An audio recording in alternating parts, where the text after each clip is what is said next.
Hello everyone. आज की नई कहानी है मैं तुलसी तेरे आंगन की। अगर आप चैनल पर नए हैं तो प्लीज़ चैनल को सब्सक्राइब कर लीजिए, क्योंकि जल्द से जल्द चैनल पर बहुत ही अच्छी अच्छी नई कहानियाँ आने वाली है। और अगर आपको वीडियो पसंद आए तो लाइक करें, शेयर करें और चैनल को सब्सक्राइब करें।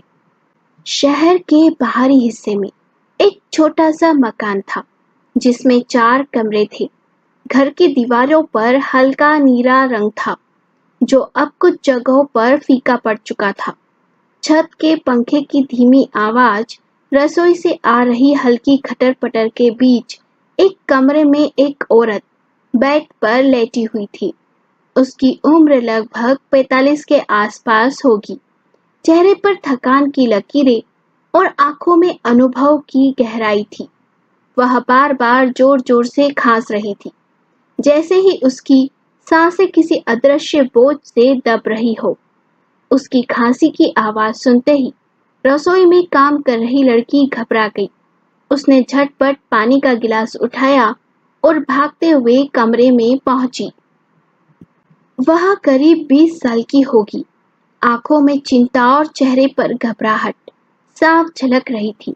उसने तेजी से अपनी मां को सहारा देकर उठाया और उनके कांपते हाथों में पानी का गिलास थमाते हुए बोली, ओ मम्मी, कितनी बार कहा है, समय पर दवाई लिया करो। जब भी आप दवाई नहीं लेती, आपकी तबीयत बिगड़ने लगती है। आपको पता है ना, एक बार तबीयत बिगड़ जाए तो फिर इतनी आसानी से ठीक नहीं होती।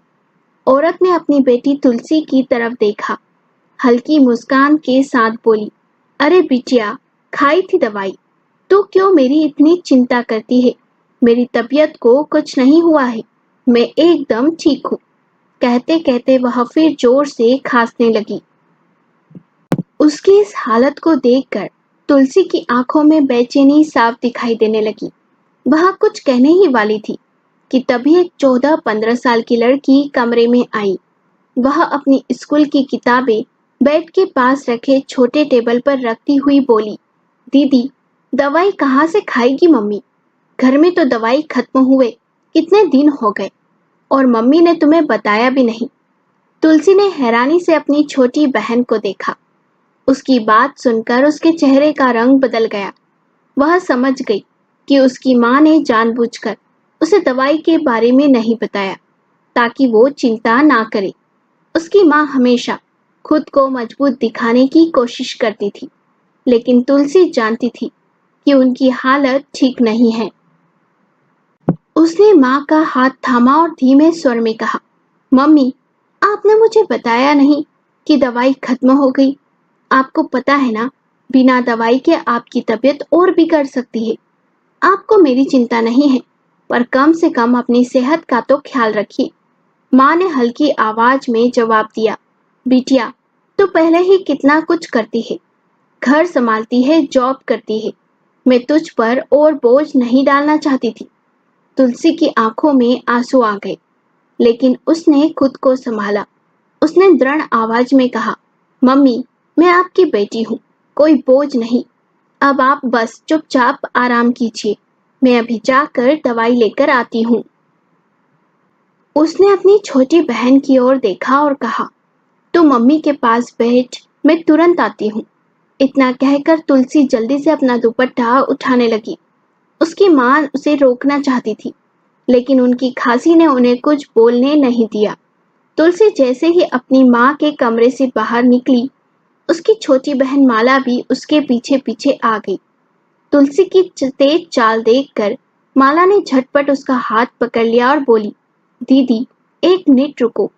तुलसी ने उलझन भरी नजरों से माला को देखा। क्या हुआ माला? माला ने धीरे से कहा, दीदी, कल से टीचर ने मुझे स्कूल आने से मना कर दिया है। तुलसी छिटक गई। उसने हैरानी से माला की ओर देखा और बोली, क्यों? टीचर ने ऐसा क्यों कहा? माला की आंखें उदासी से भर गई। उसने धीरे से सर झुका लिया और बोली, स्कूल की फीस जमा नहीं हुई है दीदी। टीचर 2 महीने से फीस भरने के लिए कह रही थी, लेकिन तुम्हारी जॉब छूट गई और तुम्हें अभी तक दूसरी नौकरी नहीं मिली, इसलिए मैंने तुमसे यह बात छुपा ली। 2 महीने से मैं किसी तरह टीचर को टालती आ रही थी, लेकिन अब उन्होंने साफ साफ कह दिया कि जब तक फीस नहीं जमा होगी तब तक मैं स्कूल नहीं जा सकती। तुलसी ने अपने सर पर हाथ रख लिया। एक भारी बोझ उसके कंधों पर लद गया था। सारी गलती मेरी ही है। अगर मैं पुरानी जॉब नहीं छोड़ती तो घर के हालात इस तरह खराब नहीं होते। माला ने तुरंत उसका हाथ पकड़ लिया और हल्की आवाज में कहा, नहीं दीदी, यह तुम्हारी गलती नहीं है। तुमने वह नौकरी इसलिए छोड़ी थी क्योंकि वहां के लोग तुम्हारा फायदा उठा रहे थे। तुलसी ने एक गहरी सांस ली और अपने आंसुओं को छुपाते हुए माला के सर पर हाथ रखा। तू चिंता मत कर, मैं जल्द से जल्द दूसरी नौकरी ढूंढूंगी और तेरी फीस का इंतजाम भी कर लूंगी। इतना कहकर वह घर से बाहर निकल गई, दिल में अनगिनत परेशानियां लिए हुए। दूसरी दुनिया, शानो शौकत का महल। दूसरी तरफ शहर के सबसे महंगे इलाके में एक आलीशान महल जैसा बंगला था, जहां एक शानदार पार्टी चल रही थी। बड़ी सी हॉल में महंगे झूमर लटक रहे थे, रंग बिरंगे लाइटें चमक रही थी और तेज म्यूजिक की धुन पर लोग मस्ती में झूम रहे थे। वहां मौजूद हर कोई नशे में डूबा था। लड़कियां डिजाइनर ड्रेस में इठला रही थी और लड़के महंगी शराब के गिलास थामे एक दूसरे से हंसी मजाक कर रहे थे। इसी भीड़ में एक लड़का भी था, जिसकी उम्र 25-26 साल के करीब रही होगी। उसका लुक बिल्कुल किसी बॉलीवुड हीरो जैसा था। मजबूत कद काठी, तीखी आंखें और स्टाइलिश अंदाज। वह एक लड़की के बेहद करीब होकर डांस कर रहा था। उसकी बाहें लड़की की कमर के इर्द गिर्द लिपटी थी और दोनों के बीच कोई फासला नहीं बचा था। संगीत अपनी पूरी ऊंचाई पर था, लेकिन तभी यह क्या हो रहा है यहाँ? एक तेज और भारी आवाज पूरे हॉल में गूंज उठी। यह आवाज इतनी गूंजदार थी कि तेज संगीत के बावजूद सबके कानों तक पहुंच गई। अचानक सबके नाचते हुए कदम रुक गए। म्यूजिक बंद कर दिया गया। एक पल के लिए सारा माहौल शांत हो गया। हॉल के दरवाजे पर एक अधेड़ उम्र के आदमी की मौजूदगी ने सबको सन्न कर दिया। वह करीब 50-55 साल के होंगे, सफेद सूट पहने हुए, चेहरे पर गुस्से की लकीरें और आंखों में अजीब सी कठोरता। उनकी मौजूदगी ही इतनी भारी थी कि सबने धीरे धीरे अपने हाथों के गिलास नीचे रख दिए। हॉल में अचानक सन्नाटा सा छा गया। वही लड़का जो अभी कुछ सेकंड पहले तक लड़की की कमर पर हाथ रखकर डांस कर रहा था, घबराहट से लड़खड़ा गया। उसने जल्दी से लड़की से दूरी बना ली और धीमी आवाज में बोला, डैड, आपको तो एक हफ्ते बाद आना था, इतनी जल्दी कैसे आ गए? वह अब तक अपने डैड की नाराजगी को समझ चुका था। उसकी आंखों में हल्का डर झलकने लगा। अथर्व जी के चेहरे पर गुस्से की लकीरें गहरी होती जा रही थी। उन्होंने अपनी आंखें गुस्से से तेराते हुए राहुल की ओर देखा और कड़े स्वर में कहा, अच्छा, अब मुझे समझ आया कि दुनिया वाले तुम्हारे बारे में जो भी कहते थे वह सब सच था। कॉलेज के प्रोफेसर, स्कूल के टीचर, मेरे दोस्त, सब ने मुझे चेताया था, लेकिन मैं ही बेवकूफ था जो हमेशा तुम्हारी बातों पर यकीन करता रहा। मुझे लगा था कि मेरा बेटा कभी गलत रास्ते पर नहीं चल सकता क्योंकि मैंने तुम्हें अच्छे संस्कार दिए हैं, लेकिन आज तुमने ये साबित कर दिया कि मैं गलत था। मेरा तुम पर जो विश्वास था वह गलत था। उनके कठोर शब्द राहुल के दिल को चिरते चले गए। उसने तेजी से अपने सारे दोस्तों को वहां से जाने का इशारा किया। माहौल की गंभीरता को भांपते हुए उसके सभी दोस्त चुपचाप बाहर निकल गए। जैसे ही हॉल खाली हुआ, राहुल ने अपने पिता को समझाने की कोशिश करते हुए कहा, डैड, जैसा आप सोच रहे हैं वैसा कुछ भी नहीं है। लोग मुझसे जलते हैं, इसलिए वे मेरे खिलाफ आपको भड़काते हैं, मगर आप मेरी बात का यकीन कीजिए, मैं सच कह रहा हूँ। और रही बात इस पार्टी की, तो यह मेरे दोस्त का बर्थडे सेलिब्रेशन था, बस इसलिए मैंने इसे ऑर्गेनाइज किया। अथर्व जी ने गहरी सांस ली, लेकिन उनके चेहरे पर गुस्सा अभी भी कायम था।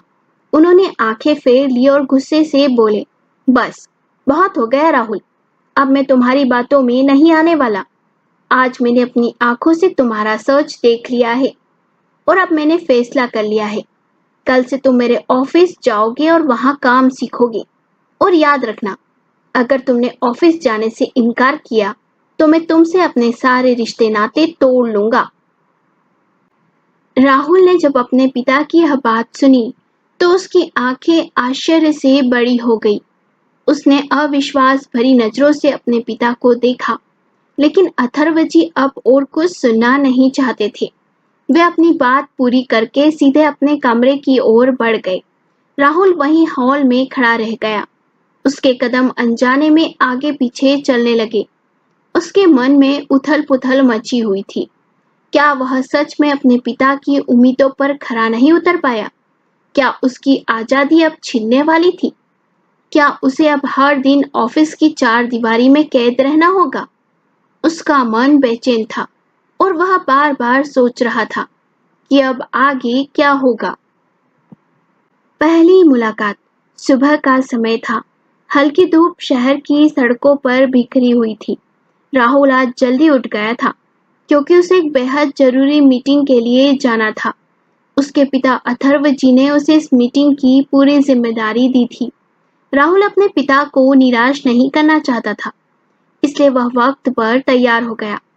ऑफिस जाने से पहले अथर्व जी ने उसे एक बात खास तौर पर कही थी, कोई भी शुभ काम करने से पहले भगवान का आशीर्वाद लेना जरूरी होता है।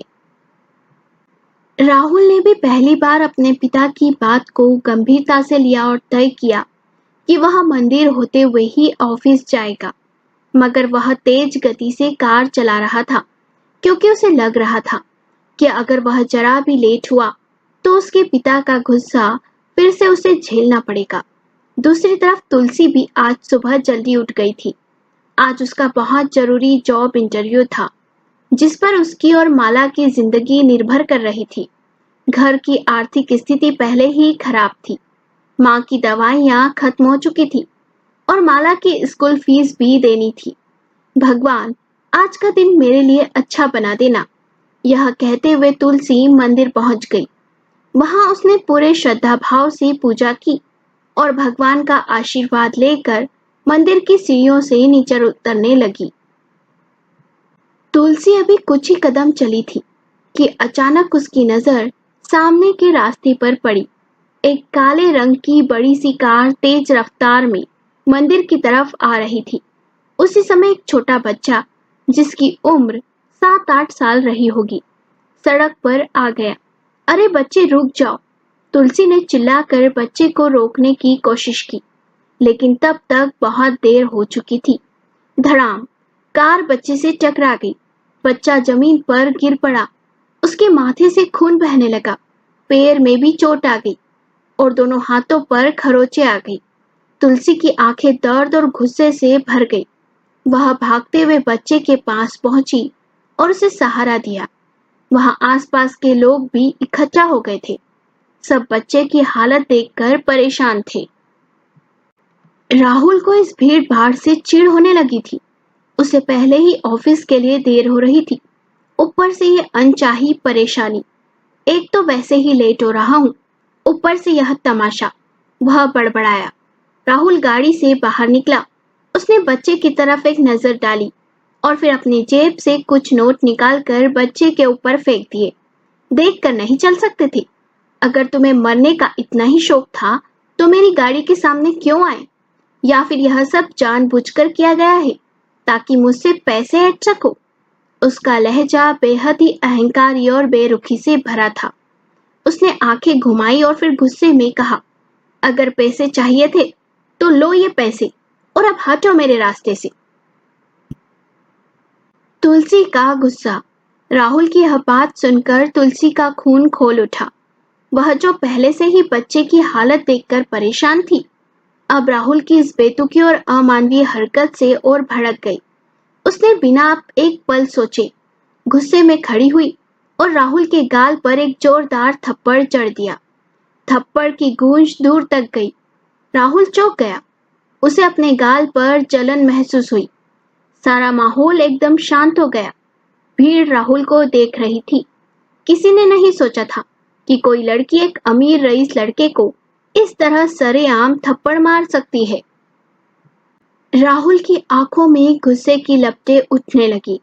उसने दांत पीछे और तुलसी को घूरते हुए कहा, तुम्हारी हिम्मत कैसे हुई मुझे थप्पड़ मारने की? तुलसी ने बिना डरे उसकी आंखों में आंखें डालकर जवाब दिया, हिम्मत? जो आदमी एक मासूम बच्चे को टक्कर मारने के बाद पैसे फेंककर सोचता है कि वह अपनी गलती खरीद सकता है, उसे थप्पड़ खाना ही चाहिए। राहुल अब तक किसी लड़की से इस तरह की फटकार खाने का आदी नहीं था। उसकी उंगलियां अब भी अपने गाल पर टिकी थी, जहां अभी भी जलन हो रही थी। तुलसी ने बच्चे को उठाया और गुस्से में राहुल की तरफ देखा। अगर तुम्हें पैसे की इतना ही घमंड है तो जाकर किसी गरीब की मदद करो, ना कि सड़क पर किसी बच्चे को घायल कर अपने पैसे का दोष दिखाओ। राहुल की बेरुखी से तुलसी का गुस्सा और बढ़ गया। वह एक घायल बच्चे को इस तरह अनदेखा नहीं कर सकती थी। बच्चे को अस्पताल लेकर जाना चाहिए था, ना कि वो पैसे फेंक कर पल्ला झाड़ लेना। तुलसी ने राहुल को कड़ी आवाज में कहा। राहुल ने चिढ़कर उसकी तरफ देखा और बोला, देखो लड़की, जबरदस्ती तमाशा बनाने की जरूरत नहीं। तुम्हें पैसे चाहिए तो मैं दे रहा हूँ। अपना ड्रामा बंद करो और हटो मेरे रास्ते से। मुझे पहले ही देर हो रही है। इतना कहकर वह जाने ही वाला था कि तुलसी ने उसका हाथ पकड़ लिया। उसकी आंखों में गुस्से की लपटें थी। एक तो गलती तुमने की, ऊपर से माफी मांगने की बजाय ऐसा बर्ताव कर रहे हो जैसे दोषी तुम नहीं बल्कि यह बच्चा है। मैं आखिरी बार कह रही हूँ, इस बच्चे को तुरंत अस्पताल ले जाओ। अगर तुमने ऐसा नहीं किया तो मैं पुलिस को बुला लूंगी। राहुल के अंदर गुस्से का तूफान उमड़ रहा था, लेकिन वह अपनी अकड़ में था। मैं किसी से नहीं डरता। उसकी आंखों में वही अहंकार झलक रहा था। उसने ना तो माफी मांगी और ना ही बच्चे को अस्पताल ले जाने की जहमत उठाई। तुलसी का फैसला यह देखकर आसपास के कुछ लोग आगे आए। उन्होंने बच्चे को अस्पताल पहुंचाया, जहां डॉक्टरों ने उसका इलाज किया। वहीं तुलसी ने भी ठान लिया था कि राहुल के इस घमंड को तोड़ना जरूरी है। उसने तुरंत पुलिस को फोन किया। कुछ ही देर में पुलिस वहां पहुंच गई और राहुल को गिरफ्तार कर लिया गया। राहुल का चेहरा गुस्से और अपमान से लाल हो गया। आज तक किसी ने ऊंची आवाज में उससे बात तक नहीं की और इस लड़की ने उस पर थप्पड़ ही नहीं उठाया बल्कि पुलिस के हवाले कर दिया। तुलसी का त्याग। तुलसी अस्पताल पहुंची, जहां बच्चे का इलाज चल रहा था। डॉक्टरों ने उसके हाथ और पैर पर पट्टी कर दी थी और अब वह पहले से बेहतर महसूस कर रहा था। तुलसी ने प्यार से उसके सर पर हाथ फेरा और हल्की मुस्कान के साथ पूछा, अब कैसा लग रहा है? बच्चे ने धीरे से कहा, अब अच्छा लग रहा है दीदी। यह सुनकर तुलसी का दिल थोड़ा हल्का हुआ, लेकिन तभी उसे अपने इंटरव्यू की याद आई। वह इंटरव्यू जो उसकी और माला की जिंदगी बदल सकता था। वह घड़ी देखती है और उसकी आंखों में निराशा भर जाती है।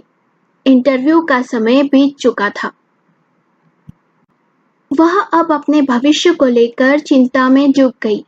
वह एक पार्क में जाकर बैठ गई। उसकी आंखों में उदासी थी। क्या मैंने यह सही किया? बच्चे की मदद करने के चक्कर में मेरी खुद की जॉब चली गई। लेकिन फिर वह सिर उठाती और खुद को समझाती है, अगर एक मासूम की जान बचाने के लिए मेरी जॉब छूट भी गई तो उसमें अफसोस कैसा? कोई और मौका मिल जाएगा, लेकिन इंसानियत से बढ़कर कुछ नहीं। राहुल की नफरत और अथर्व जी का फैसला। राहुल पुलिस स्टेशन में बैठा नफरत और गुस्से में जल रहा था। उसे अभी भी यही लग रहा था कि जो कुछ हुआ वह सिर्फ तुलसी की वजह से हुआ। अगर वो लड़की मेरे रास्ते में नहीं होती तो मैं इस अपमान से ना गुजरता। उसकी मुछियां गुस्से से भीज गई। तभी दरवाजे से अथर्व जी अंदर आए। उनके चेहरे पर गुस्से की लकीरें खिंची हुई थी। राहुल ने जैसे ही अपने पिता को देखा तो वह उठा और बोला, डैड, जो कुछ भी हुआ मेरी उसमें कोई गलती नहीं है। लेकिन अथर्व जी उसकी एक नहीं सुनते। वे गुस्से से चिल्लाए, राहुल, तुमने आज हद पार कर दी। अब तक तो मुझे लगता था कि तुम बुरे दोस्तों की संगत में आकर बिगड़ रहे हो, लेकिन आज जब मैंने तुम्हारी हरकत सुनी तो समझ आ गया कि गलती तुम्हारी नहीं, गलती मेरी है। मैं ही तुम्हें सही परवरिश नहीं दे पाया। राहुल की आंखें भर आई, लेकिन उसने कुछ नहीं कहा। उसके मन में सिर्फ और सिर्फ तुलसी घूम रही थी, जिससे वहां सबसे ज्यादा नफरत करने लगा था।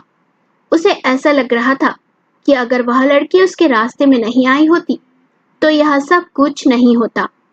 अथर्व जी ने गहरी सांस लेते हुए कहा, अब बहुत हो गया राहुल। अब मैं तुम्हारी जिंदगी का सबसे बड़ा फैसला लेने वाला हूँ। तुम्हारी शादी होगी, और वहीं होगी जहां मैं चाहता हूँ। अगर तुमने इनकार किया तो याद रखना, मैं तुमसे अपने सारे रिश्ते नाते तोड़ लूंगा। राहुल की दुनिया एक पल के लिए रुक गई। उसकी माँ तो बचपन में ही इस दुनिया से चली गई थी। उसके लिए उसके पिता ही उसकी पूरी दुनिया थे। क्या डैड सच में मुझसे रिश्ता तोड़ देंगे? इस ख्याल ने उसके दिल में हलचल मचा दी। कुछ दिन बीत गए। तुलसी लगातार नौकरी ढूंढ रही थी, लेकिन उसे कोई अच्छी नौकरी नहीं मिल रही थी। हर जगह सिर्फ निराशा हाथ लग रही थी। उधर राहुल अब रोज ऑफिस जाने लगा था, लेकिन वह अपनी आदतों से बाज नहीं आया। वह दिन में ऑफिस में रहता और रात में दोस्तों के साथ पार्टी करता, लेकिन यह बात वह अपने डैड से छुपा कर रखता था। एक दिन अथर्व जी ने फैसला किया कि वह अपने बचपन के दोस्त की बेटी से राहुल की शादी करवाएंगे। यह सोचकर वे एक छोटे से घर में पहुंचे। घर में एक मध्यम वर्गीय महिला बैठी थी। अथर्व जी ने हाथ जोड़कर कहा, नमस्ते भाभी जी, पहचाना आपने मुझे? मैं अथर्व, आपके पति का दोस्त। महिला ने ध्यान से उनकी तरफ देखा और फिर मुस्कुराते हुए कहा, अरे अथर्व जी, इतने सालों बाद आपको देखकर बहुत अच्छा लग रहा है। आइए बैठिए। अथर्व जी ने गहरी सांस ली और सीधे अपने मकसद की बात पर आ गए। भाभी जी, मुझे अपने दोस्त से किया हुआ वादा याद है। हमने बचपन में तय किया था कि हमारे बच्चे बड़े होकर एक दूसरे से शादी करेंगे। महिला के चेहरे पर आश्चर्य के भाव आ गए। क्या आप सच में अपनी बात पर आज भी कायम हैं? अथर्व जी ने गंभीरता से कहा, हाँ भाभी जी, मैं अपने बेटे राहुल की शादी आपकी बेटी तुलसी से करना चाहता हूँ। तुलसी? तुलसी जैसे ही घर में दाखिल हुई, उसकी माँ की नजर उस पर पड़ी। वह तुरंत ही अथर्व जी की ओर इशारा करते हुए बोली, तुलसी बिटिया, अच्छा हुआ तुम आ गई। ये तुम्हारे पिताजी के पुराने दोस्त हैं। तुलसी ने आश्चर्य से अथर्व जी को देखा और फिर हाथ जोड़कर उन्हें नमस्ते किया। उसकी माँ ने मुस्कुराते हुए कहा, बेटा, ये तुम्हारी शादी करवाना चाहते हैं। यह सुनकर तुलसी हैरान रह गई। उसने सीधे अथर्व जी की तरफ देखा और दृढ़ स्वर में कहा, माफ कीजिए अंकल जी, लेकिन मैं शादी नहीं करना चाहती। अथर्व जी ने नरम आवाज में पूछा, पर क्यों बेटा? शादी से इतना परहेज क्यों? तुलसी की आंखें भावुक हो गई। अंकल, मेरी एक छोटी बहन और माँ है। मैं उन्हें छोड़कर अपनी दुनिया नहीं बसा सकती। मैं उनकी जिम्मेदारी उठाना चाहती हूँ। अथर्व जी समझाते हुए बोले, बेटा, तुम चिंता मत करो। शादी के बाद भी तुम्हारी बहन की पूरी जिम्मेदारी मैं उठाऊंगा। लेकिन तुलसी ने दृढ़ता से कहा, नहीं अंकल, मैं अपने परिवार की जिम्मेदारी खुद ही उठा सकती हूँ। मुझे शादी नहीं करनी है। अथर्व जी ने कुछ नहीं कहा, बस अपनी जेब से एक कार्ड निकालकर तुलसी को दिया और बोले, अगर कभी भी मदद की जरूरत हो तो बेझिझक मुझे याद करना। इतना कहकर वे वहां से चले गए।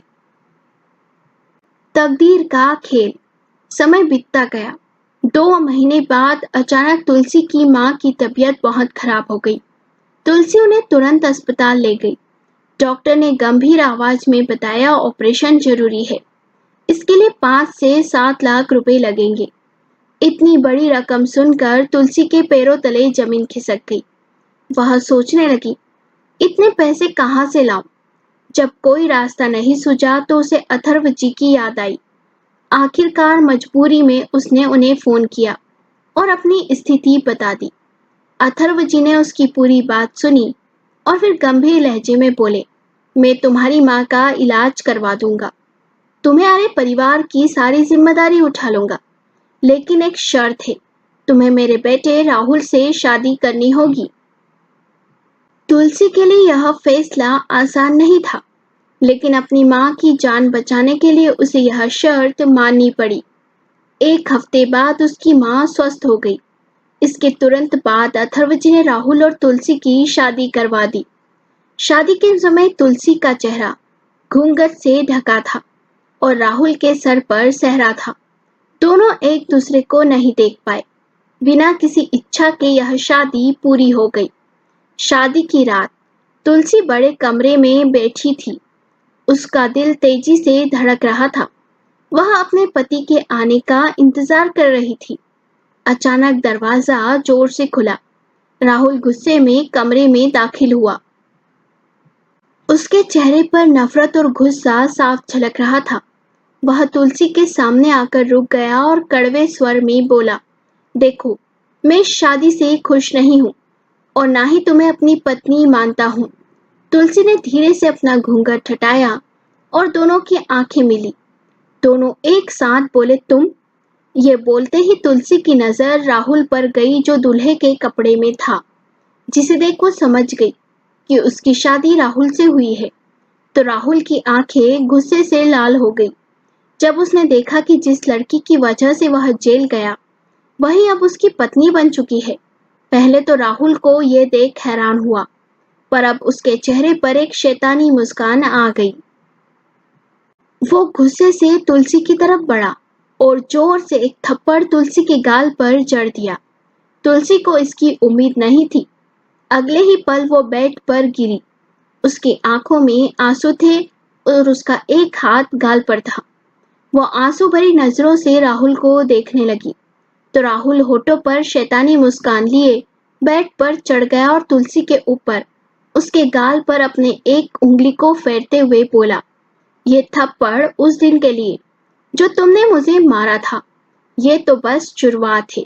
अब से तुम्हारी जिंदगी ऐसे ही नर्क बनने वाली है। बहुत शौक है ना तुम्हें अमीर लड़कों से शादी करने का, उन्हें फंसाने का। अब से हर पल हर दिन तुम खुद को कोसोगी कि क्यों तुमने ये शादी की। कहते हुए उसने तुलसी के जबड़े को पकड़ा और गुस्से से कहा, मुझसे किसी भी बात की उम्मीद मत रखना। ना तुम मेरी पत्नी हो, ना ही मैं कभी तुम्हें अपनी पत्नी मानूंगा। इतना बोल राहुल तुलसी को बेड से नीचे धकेल खुद आराम से बेड पर सो गया और तुलसी आंखों में आंसू लिए बेड से टीक कर रोते हुए अपनी किस्मत को कोसने लगी। अगले दिन तुलसी ने ब्रेकफास्ट बनाया, अथर्व जी और राहुल को सर्व किया और खुद भी उनके साथ बैठ गई।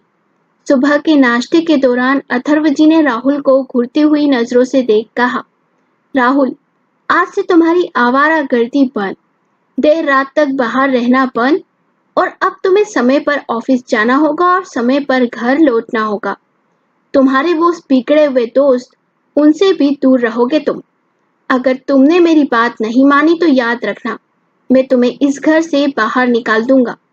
फिर तुम्हारे पास न पैसा होगा और ना कोई सहारा। राहुल ने गुस्से में अपनी मुट्ठी भींच ली। उसे यकीन था कि तुलसी ने ही उसके पिता को भड़काया होगा। उसकी नफरत और गहरी हो गई। राहुल का बदला। कुछ दिनों तक राहुल अपने दोस्तों से दूर रहा, लेकिन जब उसके दोस्तों ने उसे छेड़ना शुरू किया कि शादी के बाद तू बदल गया, अब हमारे साथ पार्टी भी नहीं करता, तो राहुल को गुस्सा आ गया। उसे अपने दोस्तों के सामने अपनी छवि बनाए रखनी थी, लेकिन अब वह तुलसी की वजह से सीधे बगावत नहीं कर सकता था। इसलिए उसने एक चाल चली। अब वह तुलसी को भी पार्टी में ले जाने लगा। राहुल रोज ऑफिस से आता और जबरदस्ती तुलसी को अपने साथ क्लब ले जाता। तुलसी अंदर ही अंदर बहुत आहत थी, लेकिन उसने कुछ नहीं कहा। वह इस शादी को निभाने की कोशिश कर रही थी। उसे लग रहा था कि शायद राहुल एक दिन बदल जाए, इसलिए उसने बिना विरोध किए उसकी हर बात माननी शुरू कर दी। सबकी नजरों में खुशहाल शादी, राहुल हर रात पार्टी करता, दोस्तों के साथ शराब पीता और तुलसी को भी अपने साथ घसीटता। अथर्व जी को लगने लगा कि उनका बेटा सुधर चुका है और अपनी पत्नी के साथ खुश है, लेकिन सच्चाई कुछ और ही थी।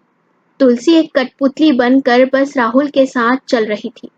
वह हर रात क्लब जाती, वहां की चकाचौंध देखती, लेकिन उसका मन कहीं और ही भटकता।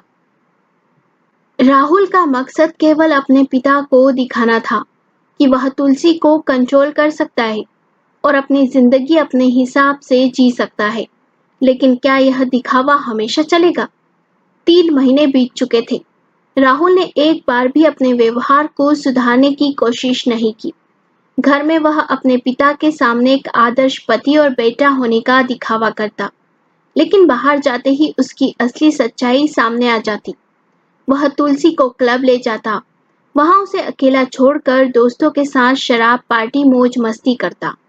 कई बार वो इतने नशे में होता कि सब भूल बैठता और तुलसी के साथ फिजिकली हो जाता, और अगले दिन जब उसकी आंखें खुलती तो वो इल्जाम तुलसी पर लगाता। तुलसी अब यह सब सहन नहीं कर पा रही थी। रात के सन्नाटे में वह अपने कमरे में बैठी सिसक रही थी। उधर राहुल के मन में भी नफरत बढ़ती जा रही थी। उसे लगने लगा था कि तुलसी ने सिर्फ पैसों के लिए उससे शादी की है। राहुल को यह बात पता चल चुकी थी कि उसके पिता ही तुलसी के परिवार का पूरा खर्च उठा रहे हैं, इसलिए वह तुलसी को ताने मारता, कभी कभी बात बात पर अपमानित करता और कई बार तो गुस्से में हाथ तक उठा चुका था। तुलसी की सहने की शक्ति अब खत्म हो चुकी थी। वह अपने कमरे में घुटनों में सर रख रो रही थी। जब राहुल ने धड़ाम से दरवाजा खोलकर अंदर आया, अगर तुम्हारा ये रोना धोना खत्म हो गया हो तो जाकर तैयार हो जाओ, हमें पार्टी के लिए निकलना है। तुलसी ने अपनी भीगी हुई आंखों से राहुल को देखा। इस बार उसकी आंखों में सिर्फ दुख नहीं था, बल्कि खुद के लिए इज्जत भी थी। नहीं जाऊंगी, उसने धीमी लेकिन ठोस आवाज में कहा। राहुल, जो कभी भी तुलसी के इनकार का आदी नहीं था, चौंक गया। क्या? मैंने कहा मैं कहीं नहीं जाऊंगी। तुलसी खड़ी हो गई। राहुल गुस्से में तुलसी के पास जा उसके बाल मुट्ठी में भर कर बेहद गुस्से से चिल्लाया। क्या बोली तू? नहीं जाएगी मेरे साथ?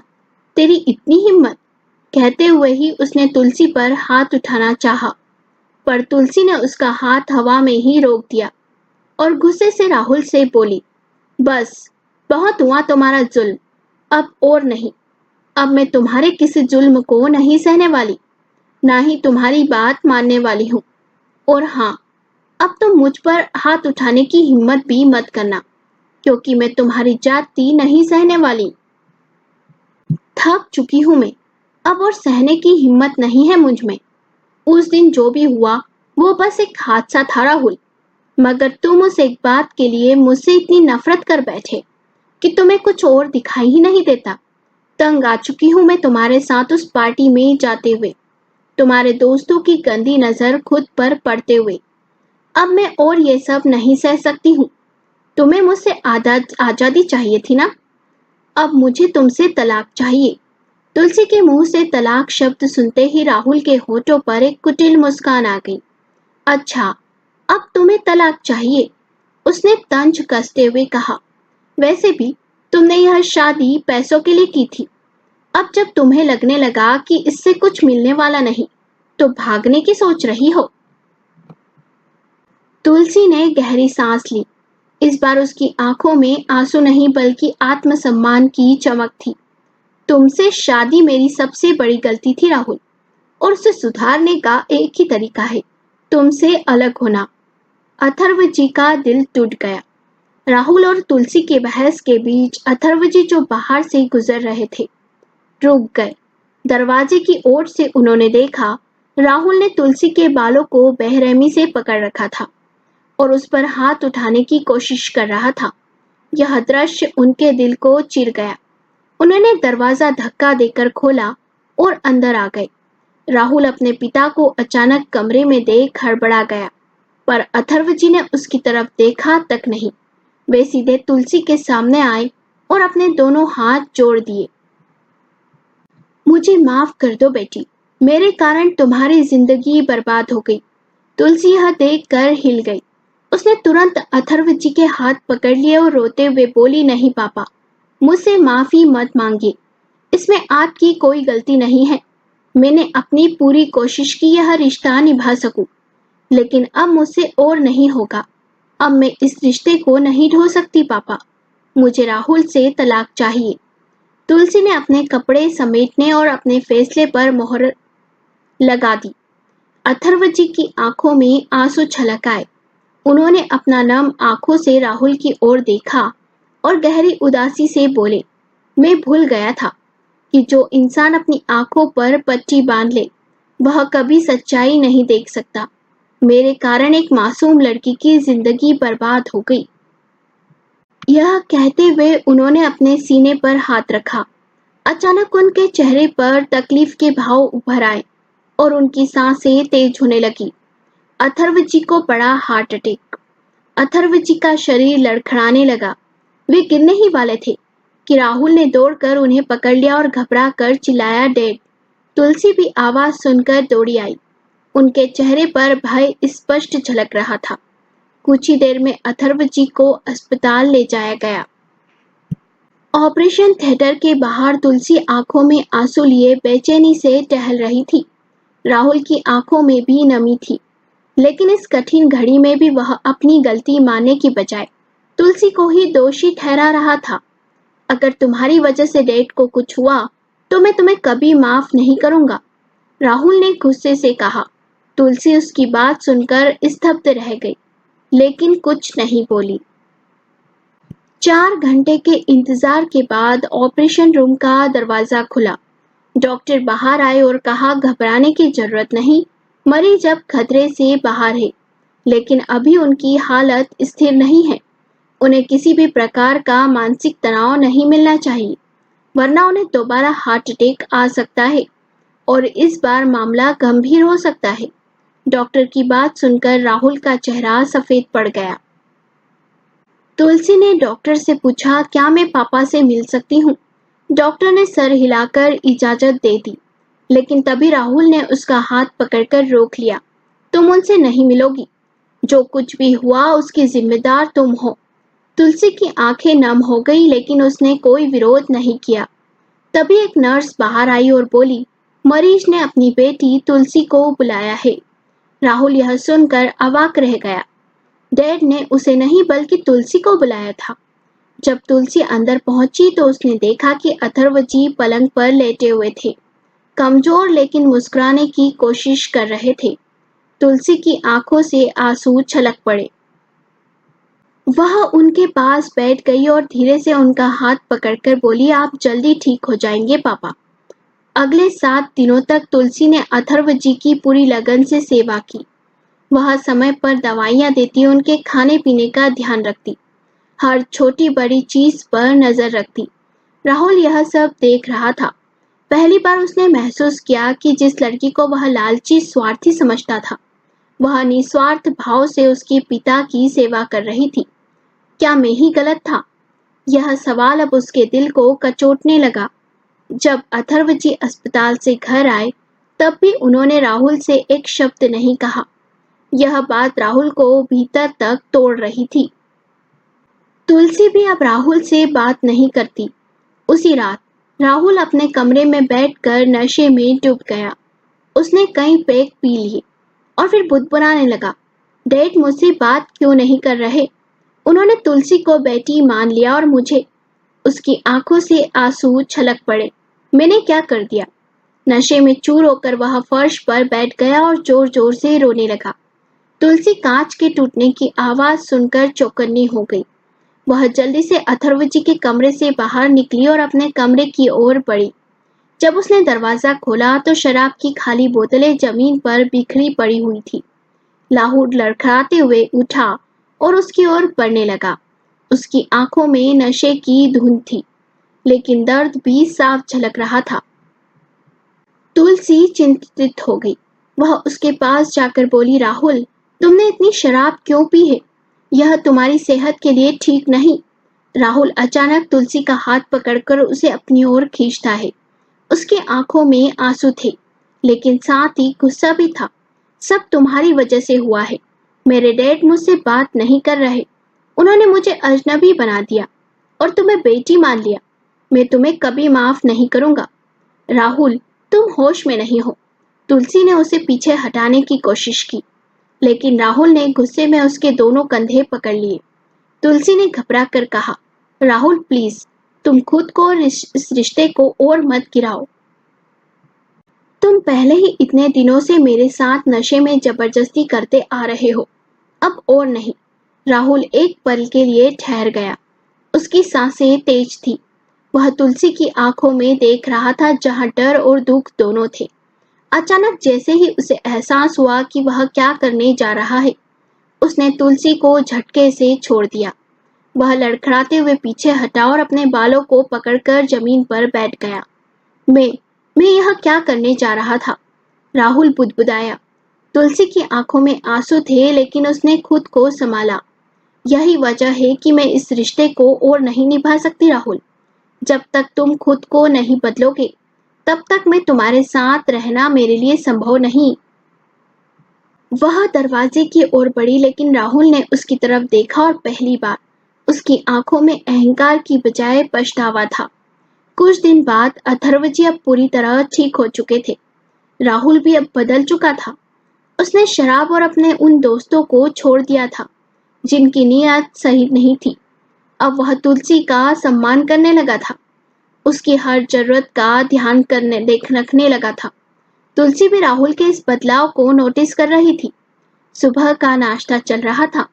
अथर्वजी और तुलसी आपस में बातें कर रहे थे, लेकिन राहुल अब भी थोड़ा चुप था। शायद खुद से शर्मिंदा था कि उसने तुलसी के साथ पहले कितना बुरा बर्ताव किया। तभी अचानक तुलसी को उल्टी आ गई। वह भागकर किचन में गई और सिंक में उल्टी करने लगी। पल भर में उसकी हालत बिगड़ने लगी। राहुल पहली बार उसे ऐसे देख घबरा गया। तुलसी, तुम ठीक हो?